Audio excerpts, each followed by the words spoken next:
दो प्रश्न छोटे छोटे हैं। श्रीकांत शुक्ल यहां सुनने आए हैं। वे कह रहे हैं कि कल आपने सिर्फ भरत पर बात की, क्या लक्ष्मण और शत्रुघ्न जी से भगवान का उतना प्रेम नहीं था? ऐसा नहीं है, शत्रुघ्न जी पर सबसे कम बोला गया है। मेरा तो मन है कि एक दिन मैं शत्रुघ्न जी पर ही बोलूं किसी प्रकार से। लक्ष्मण जी पर पहले बोल चुका हूं, कुछ जगह बोला है, लेकिन आपने कहा है कि लक्ष्मण से प्रेम नहीं था। ऐसा नहीं, लक्ष्मण से भी बहुत प्रेम है। वस्तुतः देखो तो राम और लक्ष्मण अलग नहीं है। आप कितने भी यशवान हो जाएं, आप कितने भी धर्मशील हो जाएं, आप कितने भी आर्थिक रूप से मजबूत हो जाएं, आप देशों के राजा बन जाएं, लोकतंत्रों के महानायक बन जाएं, लेकिन सूरज की रोशनी में प्रधानमंत्री जी भी, राष्ट्रपति महोदया भी, कोई भी खड़ा होगा तो उसका शरीर, उसका परिदृश्य, उसके कपड़े कितने भी सुदर्शन हो, कितने भी उजले हो, उसकी परछाई काली पृथ्वी पर दिखाई देगी। जब से पृथ्वी बनी है कोई सिकंदर ऐसा पैदा नहीं हुआ कि जिसकी परछाई उजली हो। केवल इस विश्व की मर्यादा में इस पृथ्वी पर केवल हमारे राघवेंद्र भगवान राम ही ऐसे चले जिनकी परछाई उजली है। भगवान नीले वर्ण के हैं और उनकी परछाई की तरह चलने वाले लक्ष्मण जी उजले वर्ण के हैं। लक्ष्मण भगवान की उजली परछाई। आप कभी चित्रकूट पधारिए, बहुत अद्भुत जगह है। इतनी अद्भुत कि दो प्रदेशों का दावा है कि हमारा है, कि हमारा है। आधा चित्रकूट उत्तर प्रदेश में है, आधा चित्रकूट मध्य प्रदेश में। माता मंदाकिनी की धारा उनको अलग अलग करती है। कुछ नहीं है, नक्शे में सिर्फ इतना ही है, इधर है इधर है। एमपी वाले भी कहते हैं कि हमारे यहां रहे भगवान, हम यूपी वाले कहते हैं कि हमारे यहां भी रहे। चित्रकूट में कामदगिरी के जिस पर्वत पर भगवान ने विश्राम किया, उसके कोने पर चढ़ने के बाद अब तो रास्ते भर भी कुछ मकान और कुछ साधु संतों की कुटियां हैं। वहां एक बहुत बड़ा पत्थर रखा हुआ है। सुनते हैं कि ये सदियों से, 8000 वर्षों से, तभी से ऐसा ही रखा हुआ है। उस पर बैठकर रात्रि भर लक्ष्मण निरीक्षण करते थे कि किसी दिशा से असुरों का प्रवेश तो नहीं हो रहा, कोई गलत पशु तो नहीं आ रहा। महर्षि विश्वामित्र ने 15 वर्ष की आयु में जब राम को अपने शिष्यत्व में स्वीकार किया भगवान को, तो उन्हें बहुत सारी सिद्धियां दी थी। अक्सर लोग पूछते हैं सिद्धि क्या थी। यह सिद्धि यूं मान के चलिए कि उस समय विश्व में डिफेंस साइंस की दो बड़ी लैब थी। जैसे आज नासा को लैब माना जाता है, जैसे आज पेंटागन को लैब माना जाता है, विश्व की सबसे बड़ी दो लैब थी। एक लैब के ओनर, मालिक, चलाने वाले थे महर्षि विश्वामित्र, और एक लैब के चलाने वाले थे महर्षि अगस्त्य। एक उत्तर भारत में काम करते थे, एक दक्षिणापथ में काम करते थे। लेकिन इन दोनों का विज्ञान तो बहुत विकसित हो गया था, लेकिन आयु क्षीण हो रही थी। और ये दोनों ही एक ऐसे सुयोग पात्र को ढूंढ रहे थे जिसके हाथ में सदियों के शोध के बाद बने हुए इन वैज्ञानिक यंत्रों को सौंप कर जाएं। पूरी दुनिया किस बात पर चिंतित है कि हमारा एक पड़ोसी देश है, उसने एटॉमिक बम बना लिया है। हमको लेकर कोई चिंतित नहीं है। हम तो सन 77 के बाद से इस प्रयास में लगे। शक्ति अगर गलत हाथों में आ जाए तो वो हिटलर पैदा करती है, और शक्ति अगर जगत के मंगल के हाथों में आ जाए तो वो गांधी पैदा करती है, पटेल पैदा करती है, तिलक पैदा करती है, भगत सिंह पैदा करती है। इस शक्ति को किसको सौंपूं, विश्वामित्र सोच रहे हैं। और विश्वामित्र ने योग्यतम पात्र का चयन किया जिसका नाम है राम, जो दशरथ का युवराज है। दोनों भाइयों को लेकर गए, राम को सिखाया कि एआई का प्रयोग कैसे करना है, राम को सिखाया कि माया कैसे पहचाननी है, राम को सिखाया कि एक बाण से ही हजारों लोगों को कैसे समाप्त करना है, राम को सिखाया कि अनावृष्टि कैसे रोकनी है। लक्ष्मण को भी एक सिद्धि सिखाई। लक्ष्मण को सिद्धि सिखाई कि बिना पलक झपकाए जागते हुए कैसे सोना है।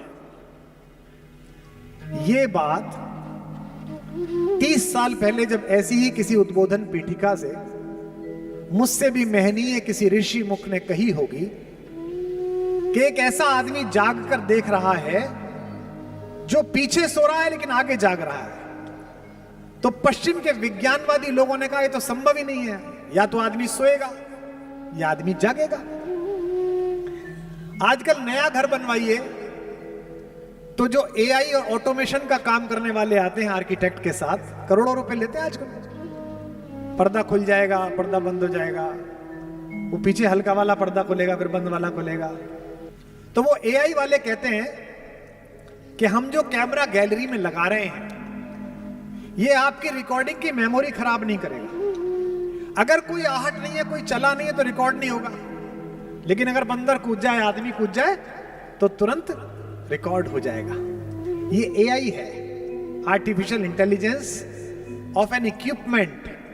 ये एआई सिखाई गई लक्ष्मण को कि लक्ष्मण आंख खोले बैठे हैं, अगर कोई नहीं आ रहा तो सो रहे हैं, लेकिन जैसे ही उस लेजर किरणों के किसी क्षण में किसी निश्चर ने प्रवेश किया तुरंत ही लक्ष्मण जाग जाते हैं और उनका हाथ धनुष पर कस जाता है। ये एआई का प्रयोग। मैंने कहा कि खड़ी बोली में राम की कहानी सबसे पहले अग्रवाल समाज के ही एक कवि के यश में आई। मैथिली शरण गुप्त जी ने साकेत लिखी। उसमें पूछता है कवि प्रकृति से कि जाग रहा यह कौन धनुर्धर। देखिए लक्ष्मण की प्रतिमा पीछे, जबकि भुवन भर सोता है, पूरी दुनिया सो रही है, ये कौन आदमी है जो जाग रहा है। और कैसा लग रहा है? ऐसा लग रहा है जैसे कामदेव ने वनवास ले लिया हो। भोगी कुसुमा युद्ध योगी सा, कुसुम के आयुध जिसके हैं ऐसे योगी जैसा पैदा हो रहा है। भोगी कुसुमा युद्ध योगी सा बना दृष्टिगत होता है, किस व्रत में है वीर व्रती है, निद्रा का यों त्याग किए, राज भोग के योग्य विपिन में बैठा आज विराग लिए। कभी पूछता है कि ये तो महल में रहने लायक है, ये कामदेव जैसा सुंदर व्यक्ति वलकल पहने हुए और अपना तीर चलाए हुए, ये कौन जाग रहा है। विशिष्ट सुरक्षा प्राप्त लोगों के अंगरक्षकों को आपने देखा होगा, वो दिन के समय काला चश्मा लगाए केवल यूं देखते रहते हैं कि किसी आदमी की किसी चहल पहल में कोई बुरा विकार तो नहीं है। लक्ष्मण इसी भावना के साथ रात्रि में देख रहे हैं। क्यों देख रहे हैं? कवि पूछता है क्यों देख रहे हैं, तो कवि को उत्तर मिलता है। कहते हैं कि बना हुआ है प्रहरी जिसका इस कुटीर में क्या धन है। इस कुटिया में ऐसा कौन सा रिजर्व बैंक ऑफ इंडिया है जिसके लिए ये आदमी बैठा है रात भर, जिसकी रक्षा में रत इसका तन है, मन है, जीवन है। उत्तर देखिए और बलिहारी हो जाइए। मर्त्य लोक मालिन्य मेटने स्वामी संग जो आई है, तीन लोक की लक्ष्मी ने यह कुटी आज अपनाई है। कवि कहता है कि एक रिजर्व बैंक नहीं, पूरी पृथ्वी के किसी भी प्रकार के धन की जो मालकिन है वो इस कुटी में बैठी हुई है। वीर वंश की लाज यही है, फिर क्यों वीर न हो प्रहरी।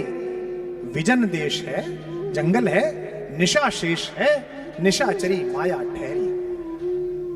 तो लक्ष्मण तो मेरे भाई, क्या आपका नाम है? श्रीकांत। लक्ष्मण तो राम की उजली परछाई है। पैदा होते से ही लक्ष्मण को पता चल गया कि मैं किस लिए पैदा हुआ। हमारे जीवन के 4 हेतु हैं, धर्म, अर्थ, काम और मोक्ष। धर्म तो वो है जो हमें करना है। धर्मो धार्यति प्रजा, प्रजा जो धारण करती है वो धर्म है। रात्रि होने पे हम सोएंगे, ये शरीर का धर्म है। दिन भर का जो भोजन किया है उसका पाचक तत्व अलग निकाल दिया जाएगा और उसका अपाच्य सुबह ही सुबह हम त्याग देंगे, ये शरीर का धर्म है। लेकिन आत्मा का धर्म क्या है, उसका अर्थ क्या है, ये पहले दिन से लक्ष्मण को पता चला। मेरे बाबा कहते हैं गोस्वामी जी, 12 ही से निज हितपति जानी, बचपन से ही अपने हित के बारे में समझ लिया कि मेरा हित का पति कौन है, मेरा जीवन किसके चरणों में है। लक्ष्मण राम चरण रति मानी। कल आकुल की मैंने पंक्तियां सुनाई, उसी का एक पद सुनाता हूं। बचपन में चारों बच्चों को एक एक सोने के पालने में लिटाया और पहली बार सबको दिखाना था राज दरबार को कि कौन से 4 बच्चे दशरथ के यहां पैदा हुए हैं। एक हमारे वे बाल स्वरूप, वे रामलला, दूसरे में भरत जी लिटाए गए, तीसरे में लक्ष्मण लिटाए गए, चौथे में शत्रुघ्न लिटाए गए। सब बच्चों के पैरों में घुंघरू बंधे हुए थे, सब आमोद कर रहे थे, सब प्रसन्न थे, नहाए धोए अच्छे कपड़ों के। एक बच्चा रोए ही जा रहा है और वो चुप ही नहीं हो रहा। वो चुप कैसे हुआ और वो कौन बच्चा था? यही श्रीकांत भैया तुम्हारे प्रश्न का उत्तर है कि पालने में लखन व राम जी लिटाए गए, पालने में लखन व राम जी लिटाए गए, लेटते ही करुणा सदन चुप हो गए, लेटते ही करुणा सदन चुप हो गए, लेटते ही करुणा सदन चुप हो गए। पालने में लखन व राम जी लिटाए गए, लेटते ही करुणा सदन चुप हो गए, लेटते ही करुणा सदन चुप हो गए, लेटते ही करुणा सदन चुप हो गए। किंतु लक्ष्मण कुछ ऐसा तेज रोए, किंतु लक्ष्मण कुछ ऐसा तेज रोए, जिन्हें रोता देख धरती गगन चुप हो गए, धरती गगन चुप हो गए, रोता देख धरती गगन चुप हो गए। राजवैद्य आए कोई रोग ना बता सके तो, राजवैद्य आए कोई रोग ना बता सके तो, ज्योतिषी भी करके यतन चुप हो गए, ज्योतिषी भी करके यतन चुप हो गए, ज्योतिषी भी करके यतन चुप हो गए। गुरु ने उठाया और लखन को राम के चरण में लिटाया तो लखन चुप हो गए,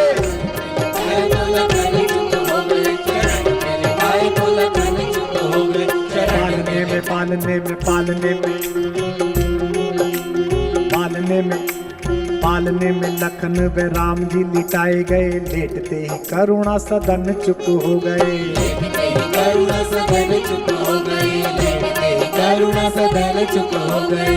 किंतु लक्ष्मण कुछ ऐसा तेज रोए, जिन्हें रोता देख धरती गगन चुप हो गए, रोता देख धरती गगन चुप हो गए, रोता देख धरती गगन चुप हो गए। राजवैद्य आए कोई रोग ना बता सके तो, ज्योतिषी भी करके यतन चुप हो गए, ज्योतिषी भी करके यतन चुप हो गए, ज्योतिषी भी करके यतन चुप हो गए। गुरु ने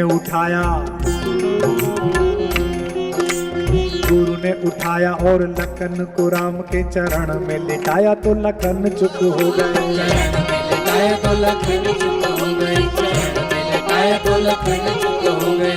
बचपन में जिस बच्चे को यह पता चल गया कि किन चरणों के प्रभाव से मेरे पीड़ा का उपचार होगा, वे लक्ष्मण है।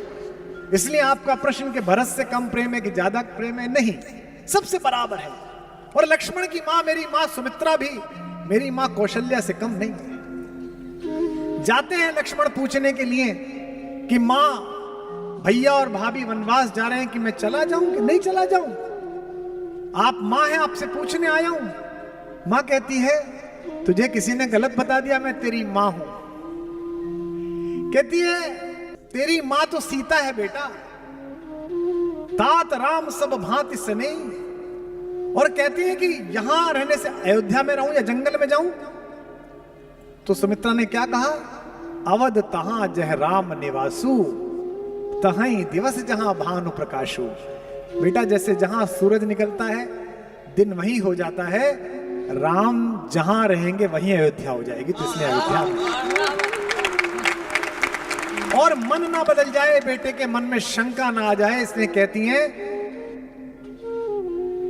जो पे राम सिया वन जाही, अवध तुम्हार काम कछु नहीं। तेरा कोई काम नहीं है। कैसा परिवार है, कैसी पत्नी है उर्मिला।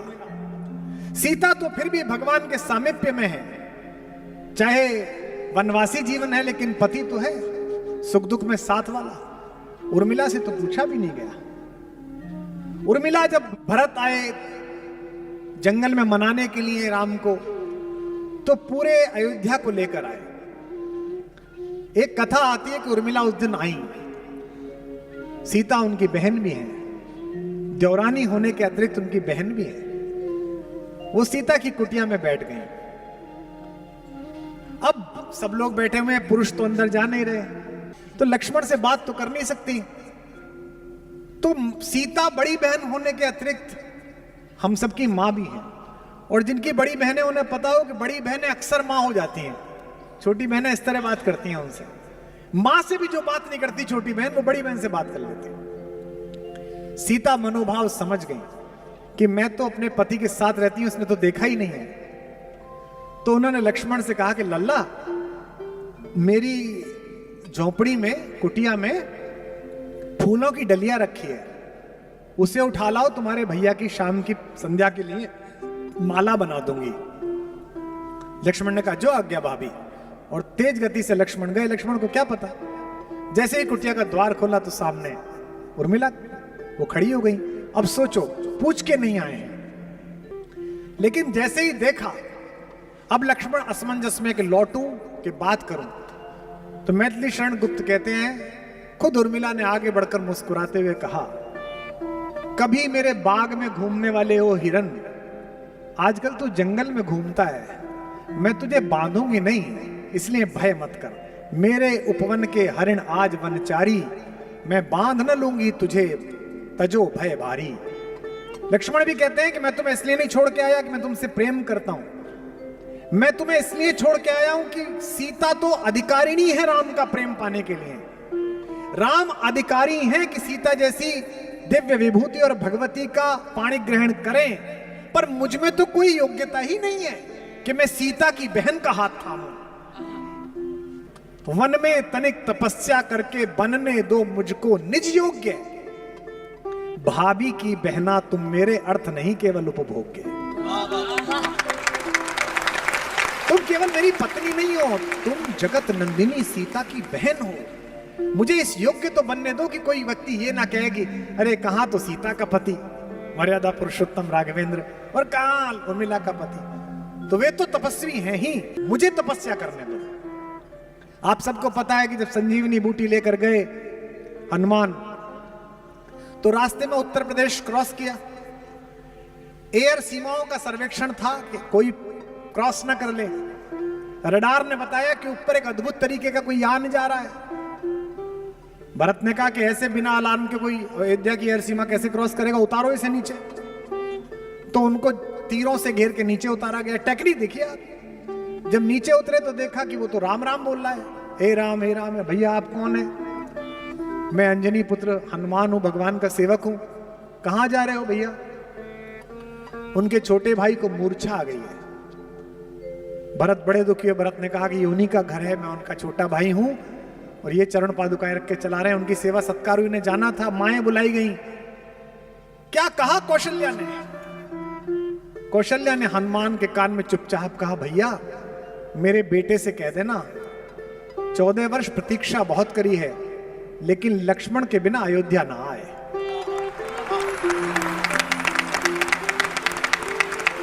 रोती हुई कौशल्या अपने आंगन की तरफ चली। पीछे खड़ी हुई सुमित्रा आई। सुमित्रा ने कहा, भैया मुझे पता नहीं दीदी ने तुमसे क्या कहा है, राम से कह देना सीता को वापस लेके आए। लक्ष्मण ना भी रहा तो मेरे पास अभी एक लाल और है, उसे साथ लड़ने के लिए भेज दूंगी। ये घर है। हनुमान की विदाई की तैयारी हो रही है, सब दुखी चिंतित हैं, और उर्मिला प्रसन्न है, चहक रही है। हनुमान भैया दूध पी लीजिए। हनुमान भैया ले। हनुमान ने अकेला एकांत पाकर चरण पकड़ लिए कि माता आपका पति मृत्युशैया पर है, मूर्छित है, और आप मुझे दूध पिला रही हैं, आपको तो कहना चाहिए जल्दी जा जल्दी जा। तो उर्मिला हंसने लगी कि भैया तुमसे किसने कहा कि मेरा पति मृत्युशैया पर है? हनुमान ने कहा मैं देख के आया हूं। उर्मिला ने कहा कि आप गलत फहमी में, यदि विश्वास ना हो तो 5-7 दिन रुक जाओ, मेरे पति को कुछ नहीं होगा। क्योंकि जम्हाई में भी रात को सोते समय जिस राम का नाम लेने से सुबह आदमी जिंदा उठता है, उसकी गोदी में यमराज छोड़ो महाकाल लेके नहीं जा सकता मेरे पति को।